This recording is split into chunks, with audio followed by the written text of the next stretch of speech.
और नाज़रीन, दुनिया भर की तरह रूस में भी ख़वातीन का आलमी दिन इंतहाई जोशो खरोश से मनाया गया। मॉस्को में ख़वातीन के नाम से मंसूब सड़कों और मकानात को खूबसूरत अंदाज में सजाया गया।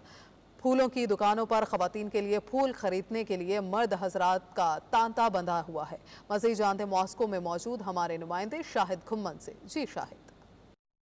जी बिल्कुल, दुनिया भर की तरह रूस में भी ख़वातीन का आलमी दिन इंतहाई जोशो खरोश से मनाया जा रहा है। रूस, आज़रबाईजान, आर्मेनिया, बेलारूस और तुर्कमानिस्तान में 8 मार्च को कौमी तातील होती है। हर साल मॉस्को के पार्क्स 8 मार्च का दिन मनाने के लिए बहुत से आइडियाज़ पेश करते हैं। मॉस्को में ख़वातीन के नाम से मनसूब सड़कों और मकानात को खूबसूरत अंदाज में सजाया गया है। ख़वातीन के आलमी दिन के मौके पर बहुत से इदारे ख़वातीन के लिए रायतें और प्रमोशन पेश करते हैं। फूलों की दुकानों पर ख़वातीन के लिए फूल खरीदने के लिए मर्द हजरात का रश लगा रहता है। ख़वातीन को मुबारकबाद देने में न सिर्फ उनकी इंसानियत पर जोर देने का रवाज है, बल्कि उनकी कामयाबियों को उजागर करने पर भी जोर दिया जाता है।